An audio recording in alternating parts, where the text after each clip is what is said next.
All right, so it's Tua Tuesday on a Wednesday. After yesterday's storms knocked me out, I'm back. Hopefully, I've just looked at the weather radar. We look good for tonight. We should be okay. Need you guys to let me know if everybody can hear me so that we're okay. Everything, it's Mostert Wednesday, somebody says here. But we're back. And I apologize. I was into a heated part of the show. We had gone through all the intro, talked a few things, talked about a couple comments, and then poof, I looked over at the comment board and it said, hey, anybody else can see any video? And lost power to that side of the house, which caused our surge protector not to work. And then boom, went down the internet. And when you lose your internet, you cannot stream. But anyway, assuming that everything goes well tonight, we'll be here for the next 45 minutes to an hour. Going to cover a lot of stuff, pick up where we left off yesterday, and I'm just going to jump right into it. So I have a problem. I have a big problem with Chris Greer. I'm not going to put it on Mike McDaniel, but I have a big problem with Chris Greer. You see, we started talking about it yesterday, and he laughed when people talked about the offensive line. He's like, I don't feel the same way you guys feel. I think we're fine. Well, over the last 2 days, the offensive line got exposed. Got exposed by an Atlanta Falcons team. We're not talking Chargers. We're not talking Buffalo. We're not talking Jets. Atlanta Falcons exposed the weakness with our offensive line. And I think, having seen that, I have to wonder what kind of effect is it going to have on Tua Tagovailoa. We saw him fired up on Saturday, being the leader I had always hoped he would embrace, getting in people's face, getting the team together after practice and saying, hey guys, we stunk up the joint. We've got to do better. I saw the fire in his eyes. You guys probably saw the fire in his eyes. You saw that he realized, as the captain, I need to take charge. Well, today's Wednesday, just 3 or 4 days behind that point where he took charge on the field, in the huddle, telling people to get their asses together. And it seems as though in just those 3 or 4 days, either reality hit or something just isn't sitting right with Tua, that I blame Chris Greer. I blame Chris Greer because he has not put the shield up in front of Tua. He has not given Tua that comfort level of, we got your back. You've put a exact same offensive line in front of Tua that caused him, in my estimation, and you'll see, a lot of trepidation. And I know he knows it. He stands behind those 5 guys, and he knows these are the same guys that were here last year that we all said we need to improve the line. And we know Teron Armstead's probably not going to play all 16 or 17 games. So what is he going to do? So he said something in a press conference today after practice, and I cut it. And I have that for you tonight. What he said in that press conference, I waited from 11:30 when practice ended all day to see if anybody would show this one question that he was asked. And this one question that he was asked, and the look on his face, is something you would never, ever hear from even a high school football player. And I'll put it to you, to those of you who haven't played football, I'm going to put it to you in layman's terms. If you're the wife or husband of a police officer, you don't leave the house. Oh, that's my dog now. You don't leave the house and say, I hope I don't get shot today. Nope. Hey, have a great day. Stay safe. But the other person doesn't say, I hope I don't get shot today. When you get in your car, kiss your wife, husband, or other side loved one and head to work. You don't say, I hope I don't get in an accident on the way to work. That's what's really on my mind. I don't want to get into an accident on the way to work. I don't know why he's barking.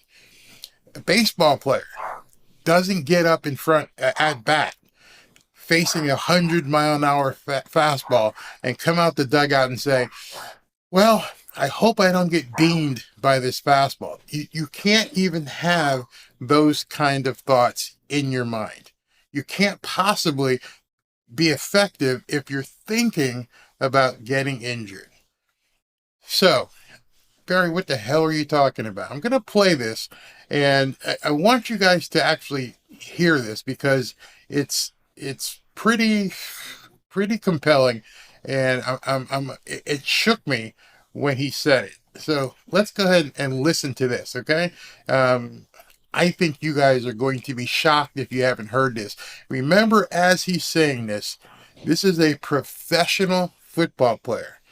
This is a professional football player who's been in the league 4 or 5 years, who played college football at a top level at Alabama. And this is what he said today. And if you hadn't seen my Twitter, you probably haven't seen this because nobody has shown this. So the question, in case you can't hear it from the reporter at the presser, he says, hey, listen, I know you're doing jiu-jitsu and doing different things. What else have you done? Have you changed your diet? Listen to this. So with this offseason, we've heard a lot about the muscle training and the jiu-jitsu. I was curious if you do anything different with your diet as well. Yeah, changed my diet up a little bit, but...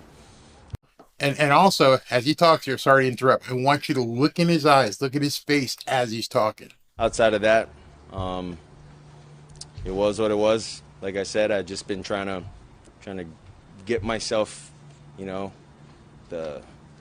myself the best opportunity to, hopefully not get injured.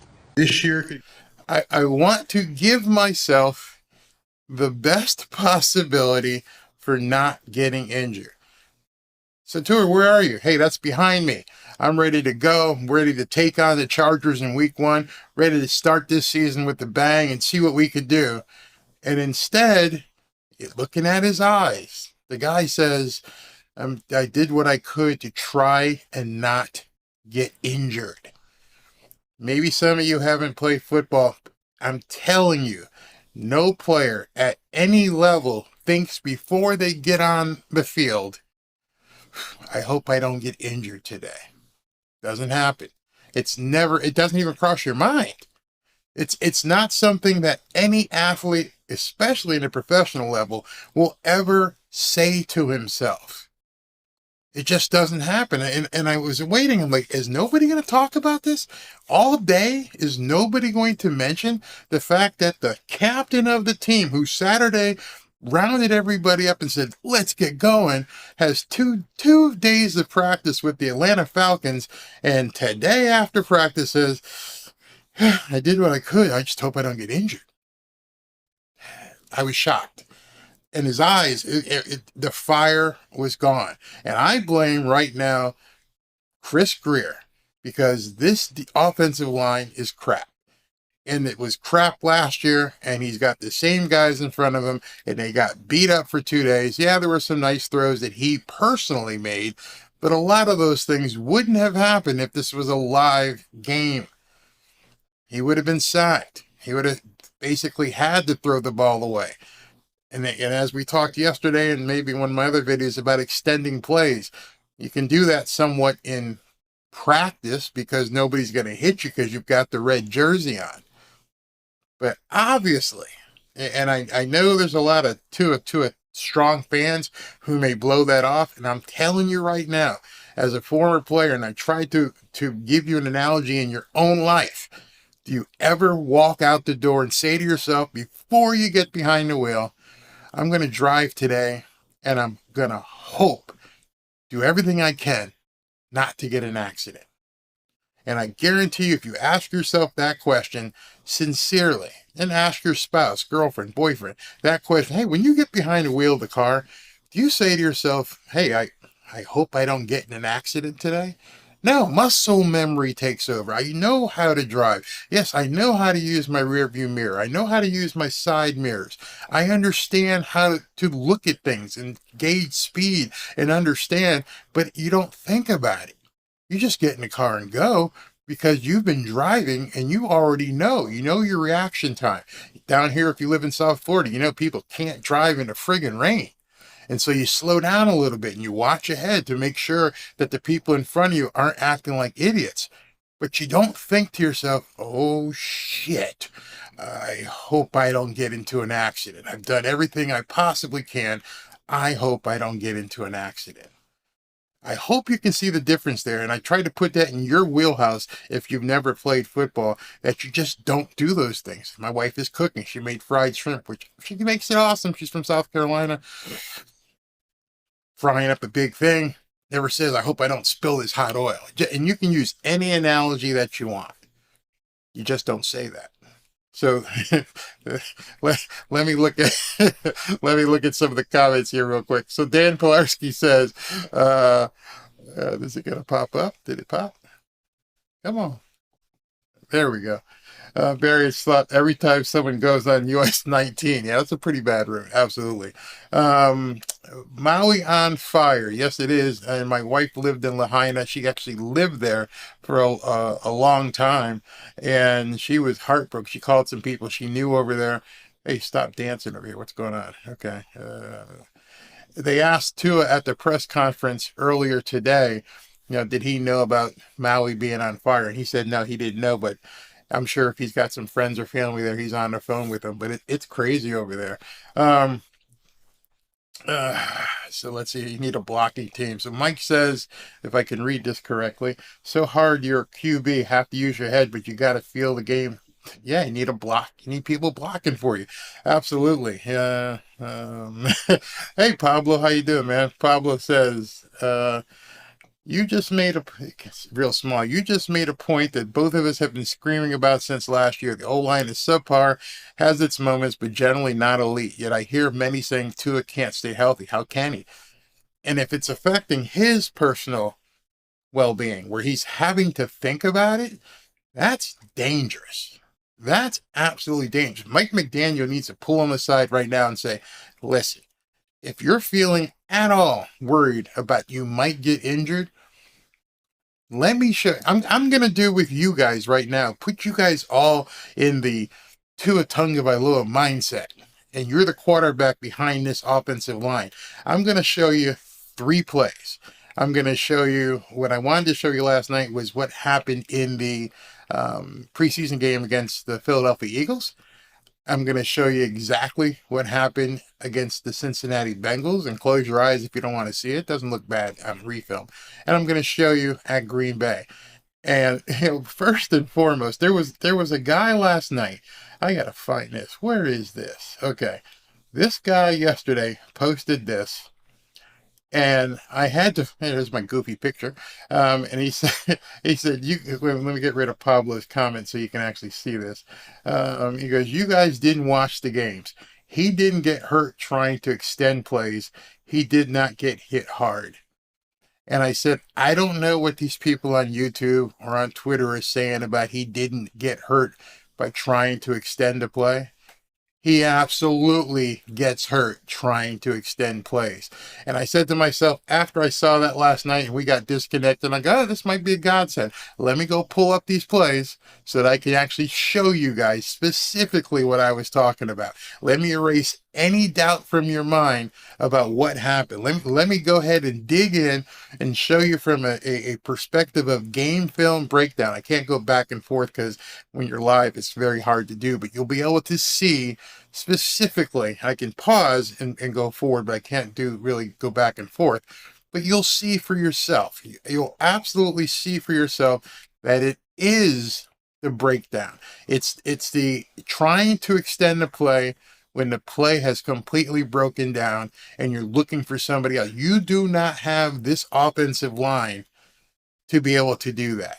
You got to take 2.3, 2.4 seconds max. And as I've said and made fun many times on this show and other videos, find 2 cheerleaders, look for 2 pretty girls, and give them souvenirs every single time this happens. So let me go to the first video. And I'm going to shut up because it's me talking as well. It's for, let's see, how long is this thing? It's for 5 minutes, and we'll talk, we'll pause and everything with it. So without further ado, I want you to watch this. Go up in smoke just like that. And what may cause that to go up in smoke, this is really weird seeing me in two screens here, but bear with me, is an injury to Tua Tagovailoa. Through all the accolades I've seen in the press, from everything I've seen, nobody really has talked about the one big mistake that he made yesterday in his brief time on the field. And that one mistake could have been pretty much the end of the Dolphins season. Tua took a sack that didn't need to happen, and he got hit pretty hard. And if he's going to finish this season healthy, he's got to make sure that these things don't happen. And understand, as I have the date there, I said that on August 28th, 2022, before the season began. And I said in the video, if he's going to finish the season, he has to do this. He has to not do this. I said, I mean, it was actually, you can see the date. It was before the season began. And when I was going back through some of my own videos, I saw this and went, oh my God, did I call this? Did I call the shot? Did I actually just say, if he doesn't do this, he could be in trouble? Watch what happened. What I'm talking is about a big sack that took place where everyone on Twitter was just lambasting Austin Jackson. In fact, in the past, I've lambasted Austin Jackson. But on this particular play, it wasn't AJ who caused the problem. Tua caused this sack, and I'm going to show you exactly how it happened. Without a breakdown, you'd probably miss this play in its entirety. This play, only 6 or 7 seconds long, could have been the end of the Miami Dolphins season. Just like the end came with Green Bay. I called this in August. Watch this. It could have been that bad. I can't imagine Tua going down with a sprained shoulder or any other kind of injury because he caused the sack. So let me break this down step by step, frame by frame, so you can see that it wasn't Austin Jackson's fault whatsoever. This sack was solely on Tua Tagovailoa. He needs to keep his head about him at all times. So you have to imagine, when I said this last August, when I heard today, when I said he has to keep his head about him, I got freaked out because obviously his head is not about him. He's worried about something. I hope I don't get injured. Well, you didn't say hope because I'm doing everything I can not to get injured. Not take risks. You can't come off the field. It is up to you to stay on the field. That's vitally important. If you're not on the field, the team suffers. Bottom line. So let's jump into this analysis and let me show you how Tua made a huge mistake by taking this sack. So there's a lot of talk about the offensive line, myself included. I give the offensive line a hard time because I don't think they've been up to par. But I think a lot of people misplaced the blame on this sack. But in this sack, which I'm going to play in its entirety right here, this is not the offensive lineman's fault. Let's watch it in real time so I can show you. He steps out. He tries to block the defensive. Boom. So I'm going to try to expedite, so I have to just keep playing it. But you saw, that's Austin Jackson, same guy who was playing this year, who rode his man outside. Guy went around. But what you don't see is a really close-up look at Tua's footwork. And Tua gets sacked. But what you don't see is what really happened. On the snap here, Austin Jackson takes a good first step. He gets out in front of the guy. I like how the guard is looking for the inside stud in case this guy does, some sort of reverse or spin move. He's going to be there in case the guy spins inside. But he rides him outside. Austin Jackson keeps pushing him outside. Right around Tua. There's a pocket. Now, right now, this is what the problem is with Tua and what he's facing. Right now, you've got to have that mental clock. And that mental clock has got to be telling you 1 1,000, 2 1,000. I mean, it's muscle memory. You shouldn't have to count. You won't be counting. But you have to know, if you got that ball and you're ready to throw, you have to throw it. You can't pull it back down. The receiver is covered. Right now, you don't have any options. Get rid of the ball. Protecting Tua so that he can make the throw. It's a clear pocket. He's got time. He's not rushed. His pocket presence should tell him, I've got a certain amount of time to get this ball off or out. I don't need to do a completion. It's only 2nd and 7. If I need to throw this thing away, throw it away. Don't take the sack, Tua. Don't take the sack. And what I mean by don't take the sack, right now, Tua is in control of what happens on this play. Right here, he gears up the throw, and that should have been gone. Either throw it to a receiver and see if you can't make a completion, or get out. One of the two. Pulling it down is not an option at this point because there's nowhere to go. You don't know where that guy. And that's when we say extending the plays does get him in trouble. The guy who made that comment last night, I don't think he broke down film or knew how to break down film. This happens so fast in real time, you may not see it. You may not see the fact that Tua had a chance to get rid of the ball. He had plenty of time. He chose to pull it back down, and when he chose to pull it back down, he decides to take a step. And what his step he's going to take is right into the edge rush. Behind you on your blind side. And the last thing you want to do is step into the rushing lineman. And I'm going to show you the difference. He never saw him coming. See his head turn there at the end? But at that point, it's too late. Let's look at this from a close-up angle. Now, you're going to see it really clearly here in this close-up angle, this guy and how Tua, just watch. Right here, 48's off the ball.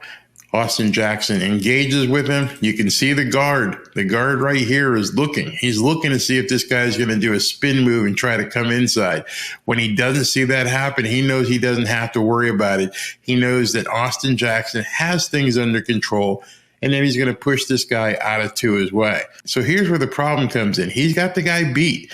He's pushing him. He's at least 5 or 6 yards deep with his man. See, I can't blame Austin Jackson for that. He got the guy out. Tua did what he was supposed to. He stepped up into the pocket. But now is where the mistake is made. But I want you to notice Tua's step here. He gets ready to throw. You can see Tua keeping his feet moving. But instead of throwing the ball or throwing it away, watch his next step. His next step is actually into the rushing defender. Here it is. Look at this step right here. Right at this point, Tua has made the wrong decision. He steps into the defender, and it wasn't until after he made that step that he looked to his left. Watch him look to his left here and like, oh shit. Here it comes. And he doesn't see it right there. Boom. And now he sees, oh crap, I made the wrong decision. Yes, you did, Tua. This one's on you. Right at this point right here, that ball should have been gone, either to a potential receiver or out of bounds. No doubt about it. You take that first step, and that first step puts you in his path. Look at that. So he had protection. Tua, your pocket presence broke down on this one, and then you paid the price. And he gets hit hard. You see that? That could have been the end of the season in the preseason game. Just like that. And again, it was August 27th was the game. August 28th, I made the video. And I looked at that play, and I've looked at it over and over. I'm like, oh my God, he could have separated his shoulder or got a concussion right then and there. It would have been just boom, so easy. This huge lineman comes around to a had time. So the guy who tweeted that yesterday, or not tweeted, but made that comment that it wasn't a hard hit and he wasn't trying to extend the play. I've got both, like I said, Cincinnati and Green Bay to show you as well. And yes, he did. So let me see. Let's take a couple comments here. I don't screen these in advance, so I don't know what people are saying. Let me click here.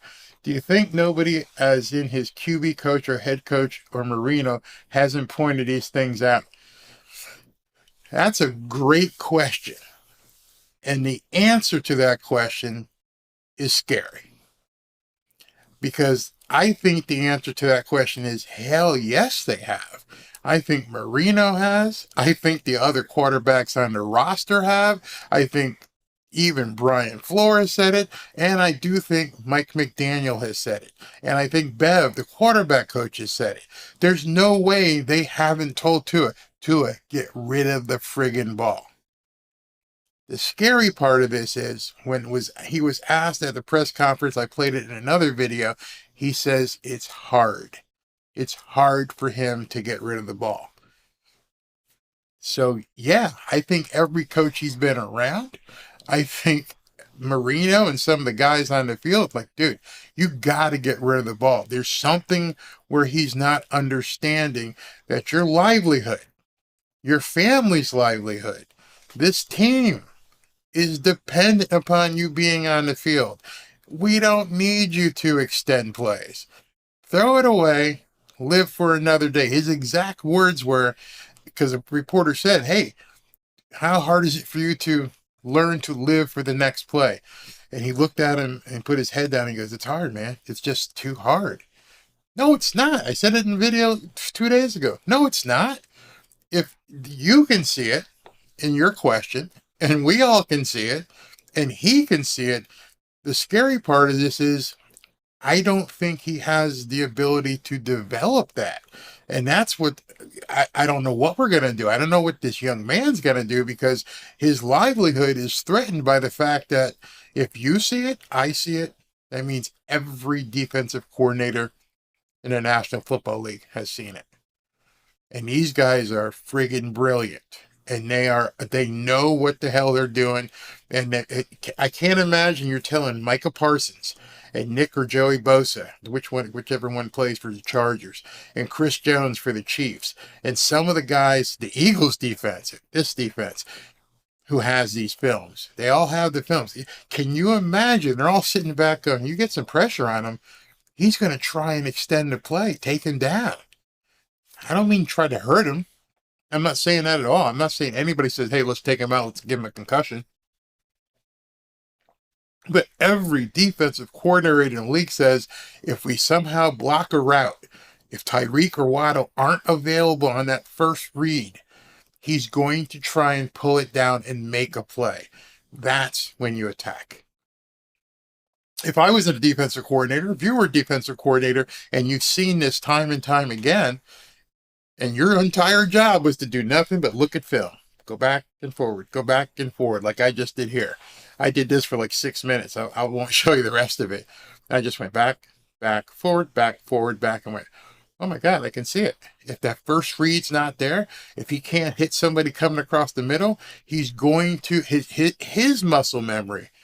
The muscle memory he's ingrained himself since college is to try and make a play. Be the playmaker. If you guys haven't been following Tua since Alabama, do you know how he got hurt against Mississippi State? I've said that many times. He tried to extend the play. And by God, they were winning, I think it was like 35-0, and they tried to extend the play. 35-0. It was something unbelievable. Nick Saban shouldn't have even had him in the game. And why would you extend the play when you're up by 30 points? Because you don't know how to not extend the play. You don't know how to try and evade these guys. Now these guys, and if you've seen some of the NFL draft combine to see how fast some of these guys are, you're not going to run away from them. Micah Parsons kept up with Tyreek Hill in a race. I know Tyreek dogged it, but he still ran like a 4.4 at 260 pounds. And Joey Bosa, Nick Bosa, these guys are built like brick you-know-whats and can run like horses. So the full weight of them hitting you, you're going to have to absorb. Or not. Throw it away. So let's take some comments. And Michael, let's see. My mouse is having fun here. Michael says that Saban said as much has always been an issue. Yep, obviously. Go back and look at that Mississippi State play. Look at them chase him out of the pocket. He's up 35-0. There is no reason, number one, for him to be in the game. And number two, no reason to try and make a play. It's not even needed. And he couldn't throw it away. Let's see here. Greer, well, this is a really interesting one. Where is it? Jules says, Greer can't spend any more big money on offensive line. Yeah, you can. Here's what you do. Everybody has been saying we got to extend Christian Wilkins. He's got to get his money. And so there's a certain pocket of money sitting there. So how about you extend Christian Wilkins, get your salary cap in order, which is fake monopoly money anyway, and ignore Dalvin Cook and go look at somebody like Zach Martin. Bring somebody in. I mean, we can reasonably believe at this point that Teron Armstead's not going to go 17 full games. We can reasonably believe that right now. So, and you know, what you're saying is big money. the players who would be available right now aren't going to be big money. These are going to be guys that get cut from other teams. We're going to be basically doing salvage work. We're going to see if this guy who couldn't play for the Bengals somehow can come play here. They're not going to be big money guys. Maybe they'll fit, maybe they won't. But you're going to see after the first cut down that there's going to be some guys available, but there's no big money players out there. Yes, the defense is looking promising. Mike says he was... let me see what you said here. Okay, so Mike says he wasn't that far back, wasn't a deep drop. Nope, it was like a 3-step drop and that was it. But that means it's supposed to be a quick pass. Understand what you just said. If it's a short drop, it's intended to be a quick hit pass. It's not Tyreek going 40 yards downfield. It's something hooking in, slanting in. A short drop is a short pass, which means if it's a short pass, you got to get rid of it. You have to know when I call this play, I'm walking in and it's like, okay, guys, we're going to do this. We're going to do a zip waddle, bang 8, whatever you want to call it. You know the receiver is going to take 3 or 4 steps and cut in. You know you're going to take 2 or 3 steps and throw it. So if it doesn't matter how far the drop is, wait till I show you the Cincinnati Bengals tape. That's just going to blow your mind if you haven't seen it really, brought together in a small sequence so you can actually see step by step. You are not going to believe that he ever got hit. That's how bad the Cincinnati hit was. I can't even fathom that he even got hit against Cincinnati. That hit should never have happened. But the guy yesterday says, no, he doesn't get hurt from extending plays. Where do you see it? You're going to be floored if you haven't really looked at it from a game film perspective. Let's see here. All right, George. I understand fandom. And here's a comment. It's a new year. Give it the benefit of the doubt. He's got to be better than last year. This is professional football, not Sandlot, not high school. My grandson started his first year as a freshman. He's playing tight end. That is where you give the benefit of doubt. I'm paying you $24 million this year. You're looking to get $250 million if you play out this year. There is no benefit of a doubt. You guys have to stop that in terms of the fan ideology of, oh, we'll see how it works out. Well, no, you have to do this. I can't play professional football and then tell Mike McDaniel, well, I missed that block. I'll try harder next time. Oh, you missed it again, Barry. Oh, well, I'll try harder next time. Pack your bags, you're gone. We can't do that with Tua, obviously. So no, there is no giving benefit of a doubt. What's the old Yoda thing? You do or not do. There is no try. Do or not do. There is no try. You have to do this because you've got 53, possibly when you count in the reserves, you got 100 guys depending upon you. You're the captain of the team. Remember that. You wear the C. You don't have a benefit of a doubt. You must do it. You remember you got us all on the field and screamed at us and told us, we're playing like shit? Your benefit of a doubt went out the window when you put that C on your chest. So, I understand what you're saying, George. It's a new season and we got to give them the benefit of doubt. No, no. I know when I get in that huddle, you better be blocking, you better be catching the ball, and you better be throwing it. And you better not get hurt. You have to trust these guys to do their job. You just can't say benefit of a doubt. This is a professional sport. No, Mark, I'm not getting away from the issue. And Mark says we're getting away from the issue. The line sucks. That is the main issue. No, it's twofold. And again, let me just jump to it because we've been going through, I want to make sure I get these in. So let me get these in so you can see it's not just a line. It's not just a line at all. So let me jump ahead to, let's see, the Bengals tape. And so you guys can actually see what I'm talking about here because okay, let's move up. Let me get this tape up. Come on, Mr. Mouse. Okay.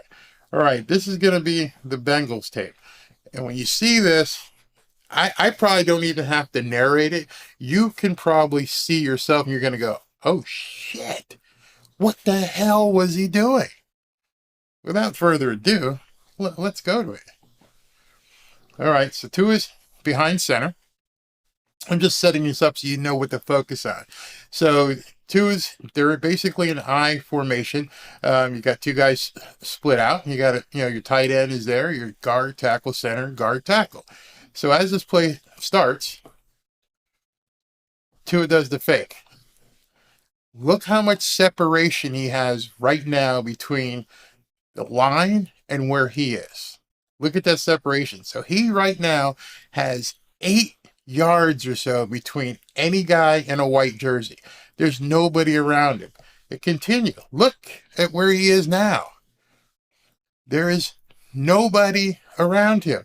He is a full 10 yards away from every 350-pound person on the Cincinnati Bengals. Did you know that? Did you know he was 10 yards away from everybody? Okay, so what happens? He gets ready to throw. The throw's not there. He's still hesitating. The throw's not there. Meanwhile, this big guy is coming in after the line has already held him, and he's like, you're really not just going to stand there like an hors d'oeuvre, are you? You're really going to throw it, aren't you? You're not just going to wait for me, and, oh, you're going to try to extend it. You're going to try to get around me. That's not going to work. Boom. Don't tell me he wasn't trying to extend the play. There was nobody within 10 yards, 30 feet. I bet you this guy was like, you're just going to stand there? I'm just going to run at you and you're just going to stand there? Let's look at it from the other angle. I'm not going to show you the bad news. All right, so here we go. This is from the other angle. This makes it look even worse. So I want you to know that the guy on the front line, second, I can't put my telestrator up live. You see 94 standing. To his right, 68 is down in front of Hunt. He's the guy who's going to get Tua. Watch this. There's the snap.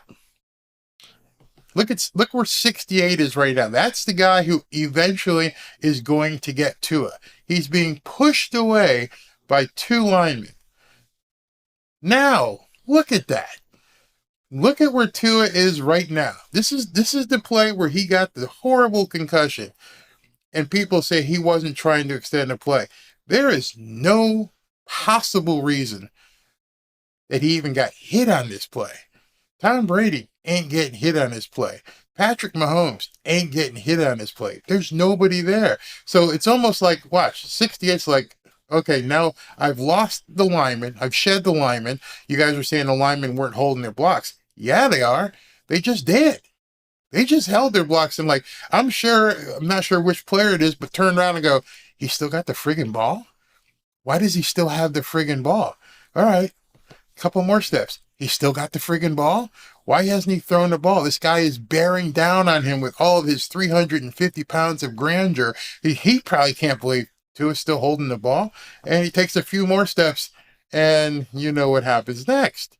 Suplex, boom, onto the ground. Oh, he didn't get hit that hard, is what the guy yesterday said. He didn't get hit that hard. You just saw it. Completely saw it.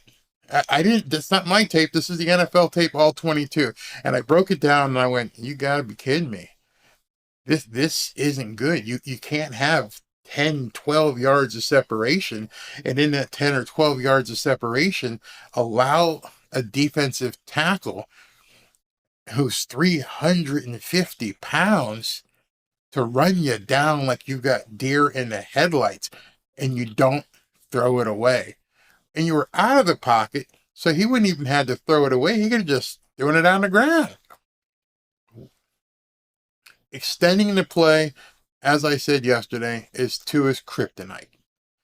There is no reason, now you guys just saw it, there's no reason why he even got hit on that play. Never mind concussed. There is no football reason why he even got hit on that play.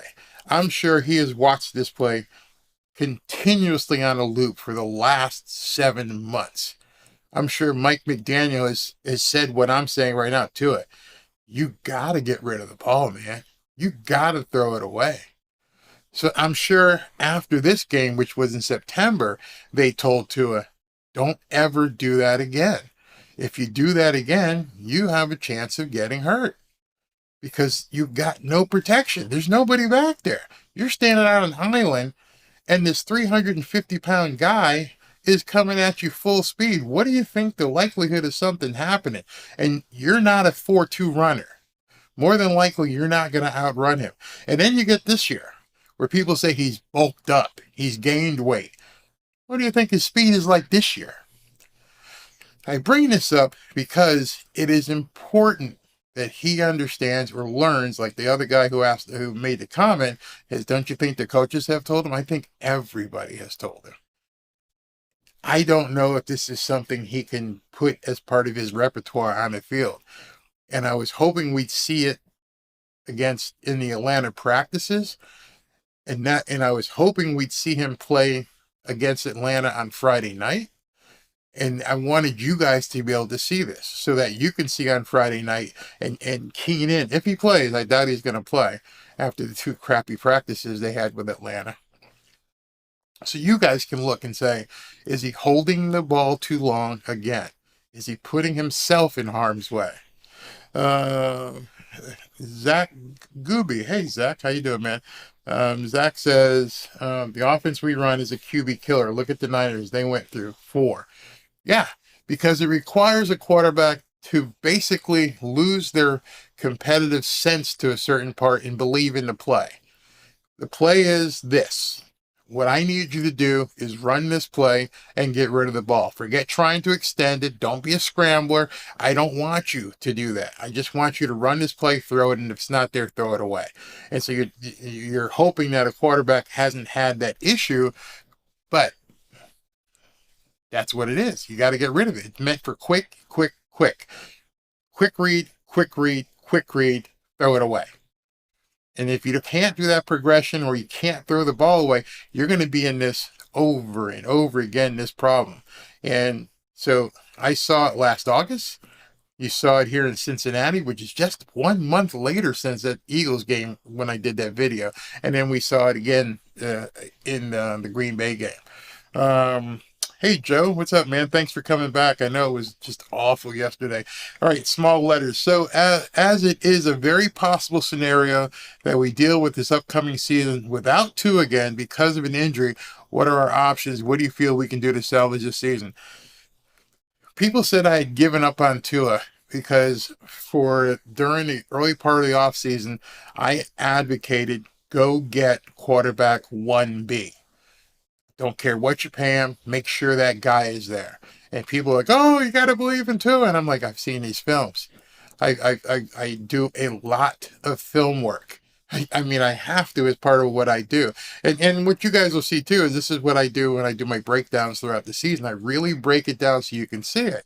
A lot of guys just talk and don't show you the exact play as to what's going on. They'll show you a touchdown, but I want to see every single play. It takes a couple hours to go through game film and look at it. The options right now there are no options. They went through and did the same thing with Tua they did with the offensive line. They brought in Mike White, a cheap guy to fill in, and you got Skylar. That's it. Every quarterback right now is signed. Lamar Jackson, Tom Brady ain't coming out of retirement. He's done bought soccer teams and everything else. There's nobody else out there. That's it. And they just cut Blackman, so he didn't make it. This is it. You are basically into your first preseason game, and there's no free agents out there, and there's no draft tomorrow. So what you see is what you got. So the only thing we can hope for is Tua doesn't do this shit again. That he understands, take your read. If it's not there, live to play another play. Throw it away. And I don't know if you need to go to a hypnotist or what, but somehow, as the other guy had said, don't you think other people have told him? I think Mike McDaniel has drilled it in his mind. Throw it away. Throw it away. Do something. Don't stand there. So I don't know what to do. Yeah, Jeff, I think people look at the way the sack happened and the way that he basically did the suplex on him. It hit his head on the turf. But I'm talking about the time he had from the closing point from that defensive tackle being able to run, 10 yards at you and you didn't throw the ball away. That's not going to change. And also, and I've got to play for you a video here for you. Jiu-jitsu ain't going to do anything about that. Jiu-jitsu, when you are in the grasp of a 350-pound guy who probably benches close to 500 pounds, and he's got you, and he's going to toss you like a rag doll, I've got your legs. What are you going to do when I start tossing you? And I know there's some jiu-jitsu people out there say, oh, well, you got your arms, you can break your fall. No, you can break your wrist. If you're smart enough and you put your wrist out, maybe you can break your fall that way, but you're not going to do a backflip when that's happening. And I've got a coach here who's going to tell you that as well. Joe says, can we see McD changing into a run team? I think he wanted to be a run team last year. He's admitted that he needs to run more. If you run more, it takes the pressure off of Tua to actually make these throws. But that still doesn't prevent you from that happening. What happens when you do call, as the other guy had said, a quick drop pass, and Tua doesn't throw it? Hey, okay, so we've run pretty good. Mostert did this. Jeff Wilson did that. We did a reverse with Waddle. Okay, so I want to hit you with this little, take this play that only requires a 3-step drop. What do? Okay, you take your 3-step, boom, throw it. You don't go take your 3-step, oh, it's not there. Oh, let me look over here. Now let me run around and see if I can't do something. That's got to end. Let's see, Mark. Hold on. My mouse is acting up for some reason. Mark, you said you have been on Tua and skipped what you were talking about the line and look on Tua's face. No, it's all, to me, it's all a part of the same thing. I think that Tua realized after these 2 practices that there is a likelihood of him getting hurt.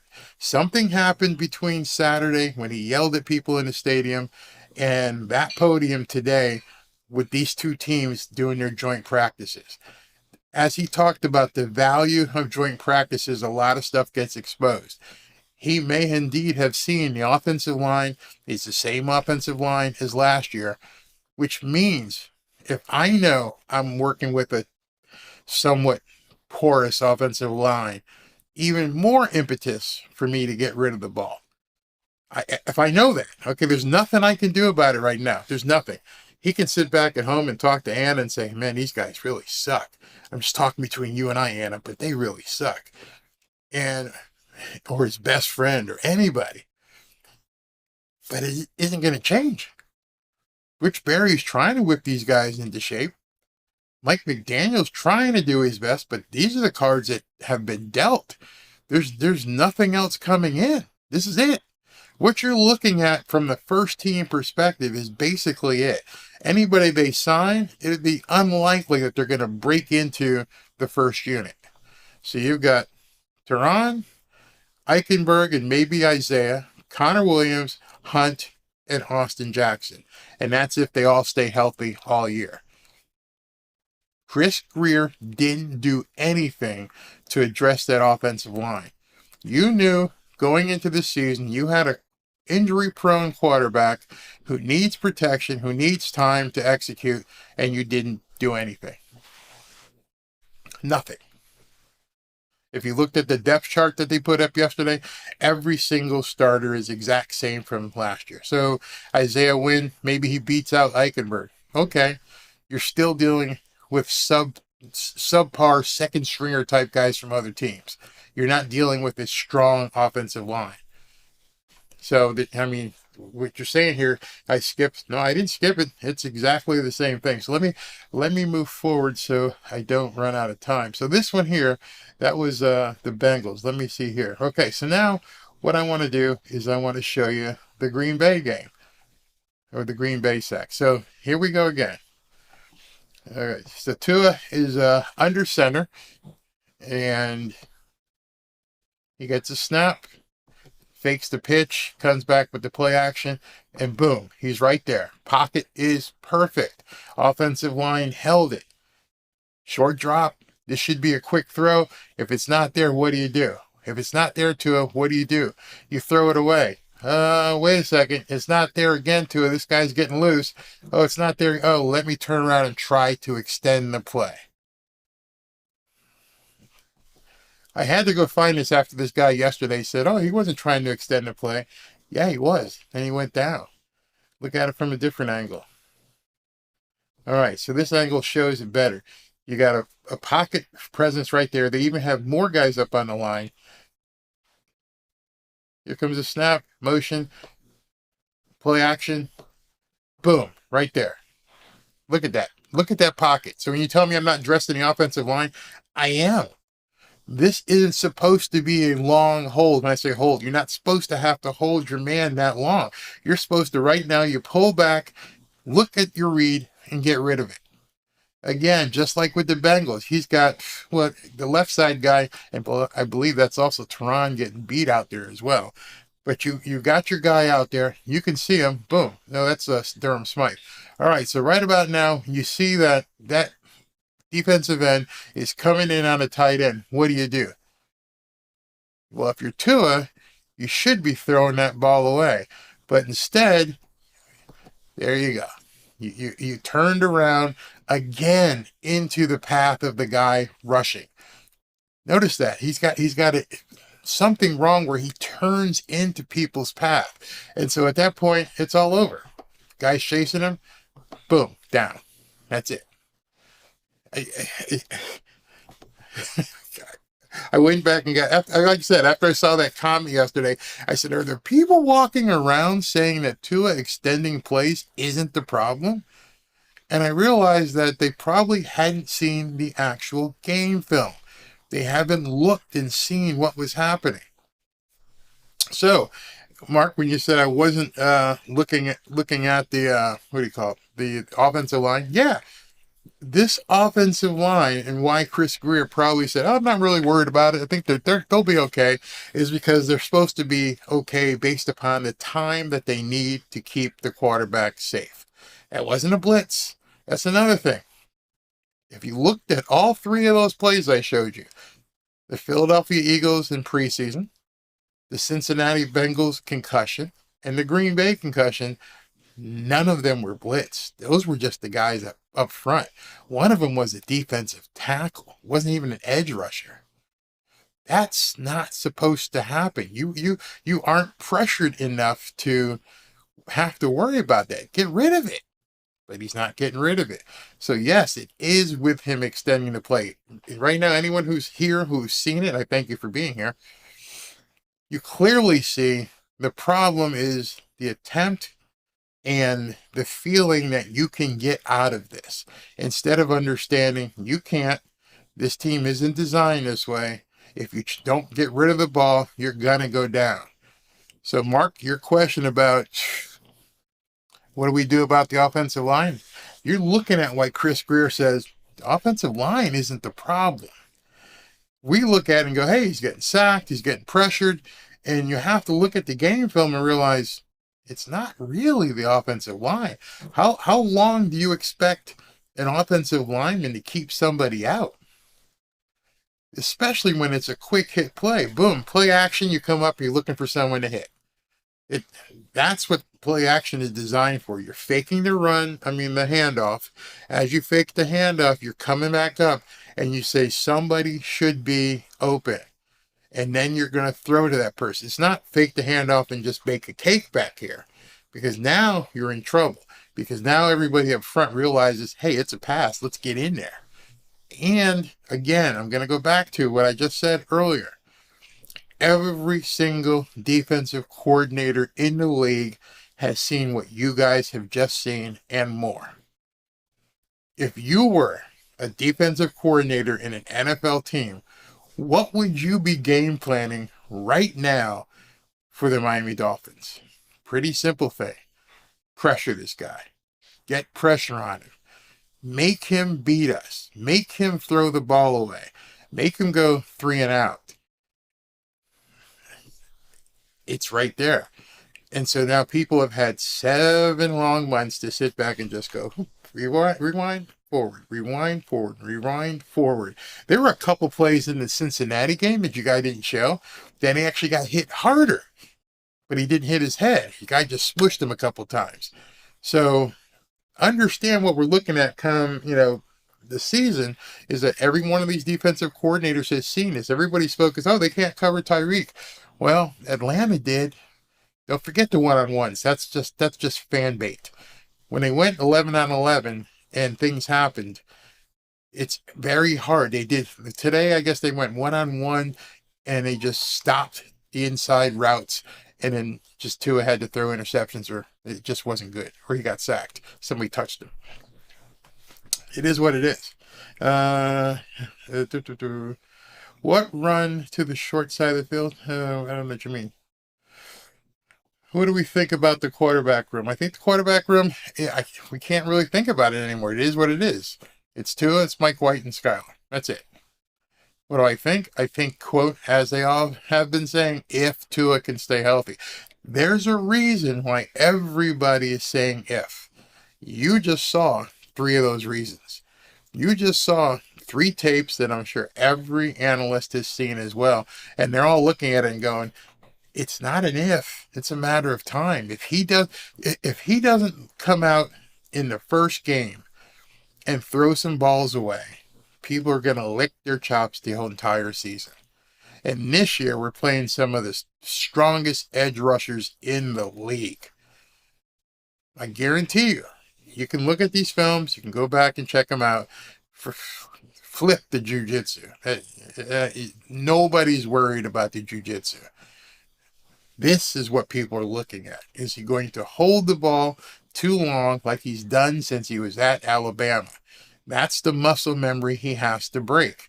Don't try to extend a play. If you try to extend a play, you have the likelihood of getting an injury. It's a risk versus reward. He's played it all his life. It's worked out. But if all it takes is one. And we just showed you 3 times. He didn't get hurt in that Philadelphia game, but all it takes is one of these guys to hit him. Thanks, Pablo. Hit the like button. Let's see. Mike Jeff again. What did he say here? I think that was a mental mistake because you got all that field to your left and he ran to the right. But he keeps doing it. His moves seem to move into where he feels the pressure. And these are things that, quarterback coach like Bev and McDaniel sit with him. But if it's so ingrained in him, I like the initial commenter said, don't you think these guys have told him? Yeah, I think they absolutely have told him. All right, so let's go to another video here. I had to make it kind of different because don't want to get a copyright strike. But this is Colin Cowherd talking to Dave Wannstedt, the former coach of the Miami Dolphins, Chicago Bears, Pittsburgh Panthers. And listen to, I wish I could show his face, but of course you don't want to get copyright. But his face, if you had seen the actual video, he just completely, jiu-jitsu. Listen to this. You coached the Dolphins for years and you know them very well. And they're sort of in the league for me because of Tua's concussions. I just don't know what to make of them. But I did think of this. So they went and got Mike White, a backup. And I thought to myself, generally speaking, even in blowouts, Peyton Manning, Tom Brady, Mahomes stay in the game. I could see Mike McDaniel saying, listen, we're up plus 10 points, 8 minutes left. We're getting Tua out of there. Mm-hmm. What would you do? Because it's not any other injury. Dave, if he has a concussion, there's going to be so much public and medical pressure and media pressure. Yep. You can't play him for a month. No, he's absolutely right there. And that's the part that really scares me with him holding the ball. This isn't an ankle injury. It's not a thumb. It's not a hamstring. It's not Joe Burrow with a calf. If he ends up getting a concussion, The media will pounce on it like red meat. They will drive it. The NFL is going to have so much heat. You won't even imagine what kind of pressure the league and media are going to put on Mike McDaniel, put Tua on ice. That to me is just completely frightening because it's bad enough you got to prepare for your opponent. Now you've got to prepare for the media and the league as well. He gets hurt September 14th. You can't play him until October 20th. How would you manage the Tua concussion situation? Well, the way I would have managed the Tua concussion situation is what I was saying back in January. That's what I was saying way back in January when I said you need to bring in QB 1B. Someone that you know, if, again, that word is going to be proliferate entire season. If Tua goes down, you have a stud ready to come in. I think, you're right. And it's almost to the point where, he went and did what did he do? The karate or jiu-jitsu or everything. And then he put on weight. I like the idea that he put on a little bit of weight. Okay. Cause he's a good enough athlete. He can carry it. That should give him strength. But I'll tell you the number one thing that I would tell him, we are not going to try to extend plays. I think that's when it's going to have to be a situation where I drop back. I see my first read. If I don't like it, maybe get rid of the football. That's what I would be spending time with on Tua. You cannot. That's it. I heard that from Dave Wanstead, and I'm telling you, every offensive coach in the league has said, what's the problem here? You just have to tell this guy to get rid of the damn ball. You have a championship caliber team. The Dolphins have assembled a possible Super Bowl contending team. And the giant cloud hanging over everybody's head is if this kid can play. And right now, with the videos I just showed you, you've got coaches like Dave Wanstead who are like, jiu-jitsu, I don't give a shit. The problem is I don't want him to have to learn how to fall. That's what everybody has missed. Hey, he's doing a jiu-jitsu so that he'll learn how to fall better. You're missing the point. I don't want him to get hit. I don't want you to learn how to fall. Every single one of us, every single one of you right now who gets behind the wheel of a car has an airbag. You don't want that airbag to deploy. It's just in case. You don't want that thing to go off in your face. You're like, I don't want to get into a car accident. I know if I get into a car accident, this thing is going to go boof in my face, but you never think about it. You never think and pat the steering wheel and go, how you doing today, airbag? You got me covered, right? No, I don't want to have to use the airbag. I don't want to get into an accident. I don't want my quarterback getting hit. I don't want him extending plays. I don't need jiu-jitsu. One of the things I had said was, instead of jiu-jitsu, maybe, it might have freaked people out, but maybe you should have brought in a retired quarterback, somebody like Tom Brady. Paid him $1 million. Not to play, but to walk around with Tua and do a drop back with a stopwatch and go, too late. You didn't get rid of it. You're sacked. Okay, go again. Oh, too late. You didn't get rid of it. You're sacked. And then him talking to Tua and saying, but Tom, what do I do? I mean, I got to make it. No, you don't. Your job is to be there in the next play. Your job is to be there on the next snap. You don't want to have to extend a play. You're not Michael Vick. You're not going to run a 4-2 and run away from people. That's not going to happen. Your job in this type of offense is to be there for the next play.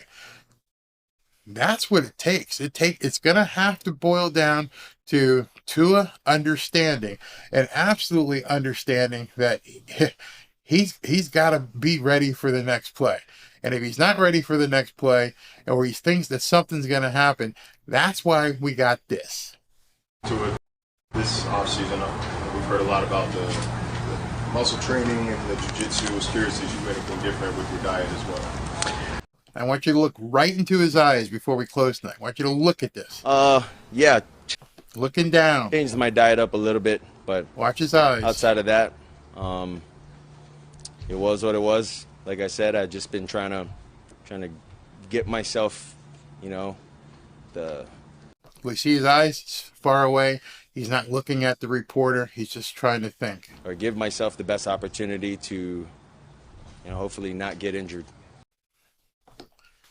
That's it.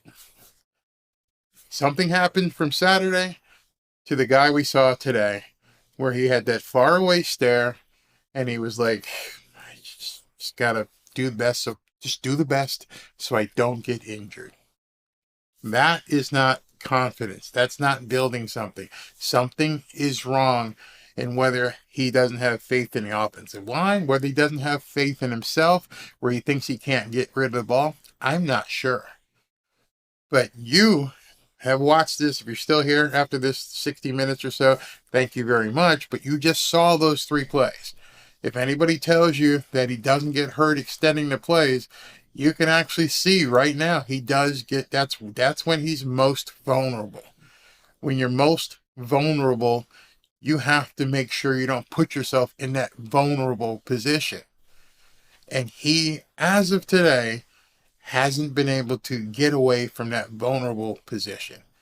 That's what the concern is. Not so much the offensive line in this offense. Offensive line in this offense isn't required to block for a long time. God forbid they would, because they can't. But he's got to get rid of the ball. George, I'm going to start at, I believe it's 6:45 is the game on Friday. Yeah, thank you for reminding me. Is it not clicking through?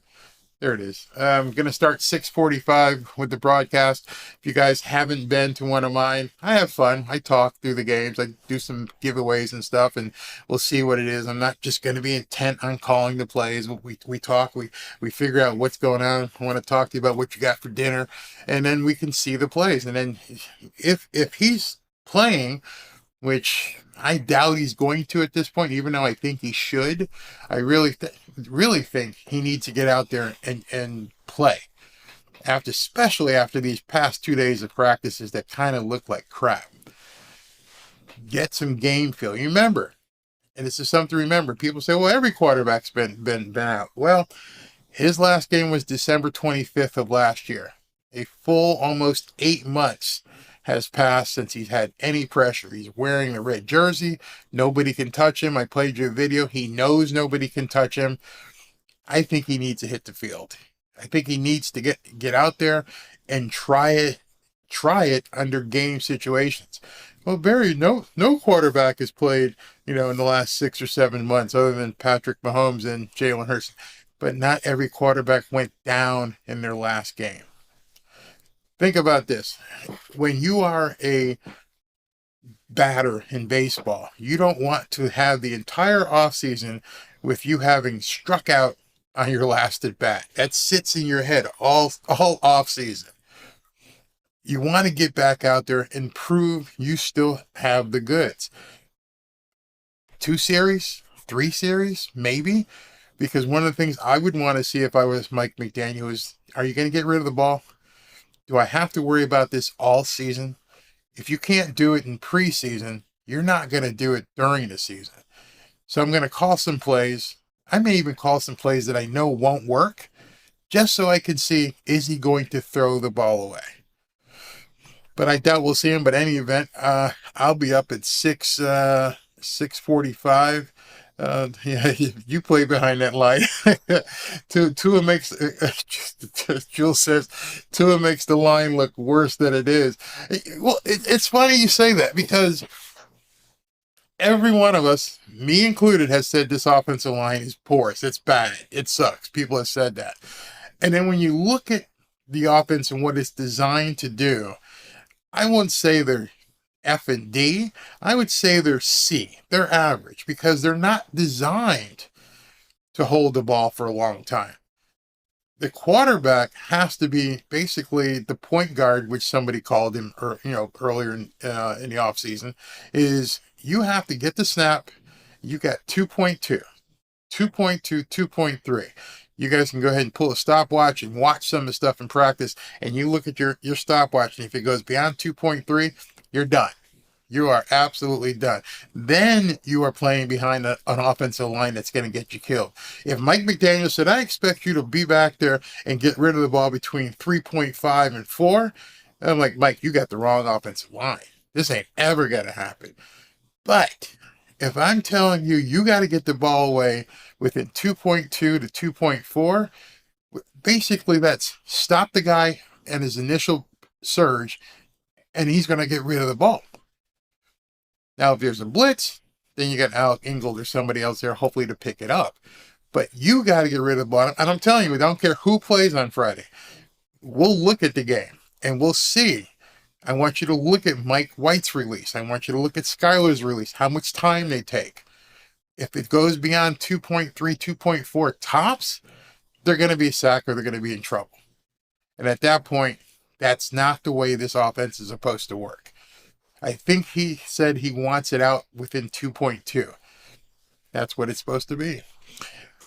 All right, guys. Thank you for hanging out. I enjoyed it. The stream held. Didn't have any storms. I didn't even hear any thunder. Sorry for the dog barking earlier, but that was probably the Amazon guy who showed up with my batteries for my lights back there, because they go through a lot of batteries. So we'll see you on Friday. Hopefully Friday night you guys will be around 6:45. We'll have some fun. We'll talk about the game.